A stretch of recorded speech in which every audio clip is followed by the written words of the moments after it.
আসসালামু আলাইকুম ওয়া রাহমাতুল্লাহি ওয়া বারাকাতুহু। ব্রাদারান ইসলাম, কেমন আছেন সবাই? আশা করি ভালো আছেন। আজকের আমি খুবই গুরুত্বপূর্ণ একটি বিষয় নিয়ে আলোচনা করব। আশা করি সম্পূর্ণ ভিডিওটি মনোযোগ সহকারে দেখবেন। এখন সবার মনে একটা প্রশ্ন, ঈদের চাঁদ কি উঠেছে? তাহলে কি আগামীকাল ঈদ হবে? সৌদি আরবে কি ঈদ হয়ে গেছে? এই সকল প্রশ্নের উত্তর নিয়ে আজকের এই ভিডিওটি। প্রথমে আসি এই চাঁদ দেখা নিয়ে হুজুর পাক সাল্লাল্লাহু আলাইহি ওয়াসাল্লাম কি করতেন। হ্যাঁ, বিশেষ করে রমজানের শেষে সোয়ালের চাঁদ দেখা নিয়ে হুজুর পাক সাল্লাল্লাহু আলাইহি ওয়াসাল্লাম 29 রোজা থেকে চাঁদ দেখার চেষ্টা করতেন এবং তিনি চাঁদ দেখতে পেলে এই দোয়াটি পড়তেন। সেটা আমাদেরও পড়া উচিত।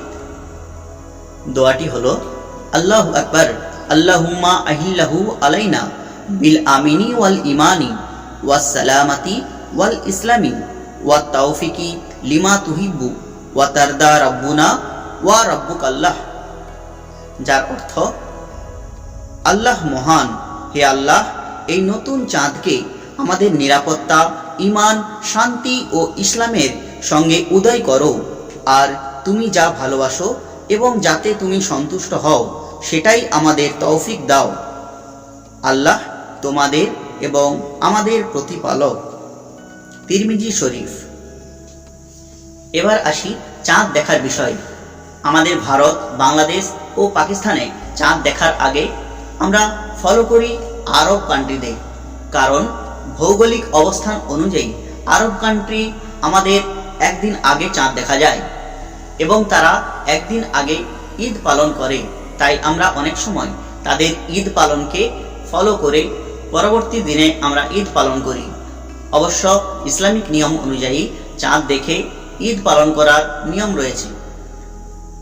অনেক সময় মেঘাচ্ছন্ন থাকার কারণে চাঁদ দেখা না গেলে তখন অন্যান্য পন্থা অবলম্বন করা হয়। তখন অন্যান্য কান্ট্রির চাঁদ দেখা নিয়ে আমরা ঈদ পালন করে থাকি।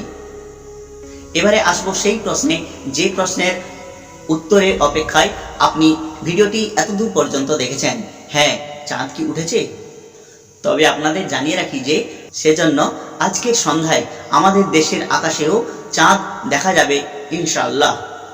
আর যদি দেখা যায় তাহলে আগামীকাল আমাদের ঈদ হবে ইনশাআল্লাহ। এই ভিডিওটি কেমন লাগলো আপনাদের মতামত কমেন্ট বক্সে জানান, আর একটি লাইক দিয়ে ভালো লাগলে বন্ধুদের সঙ্গে শেয়ার করে সমস্ত মুসলিম জাহানকে দেখার সুযোগ করে দিন। জাযাকাল্লাহ খায়রান।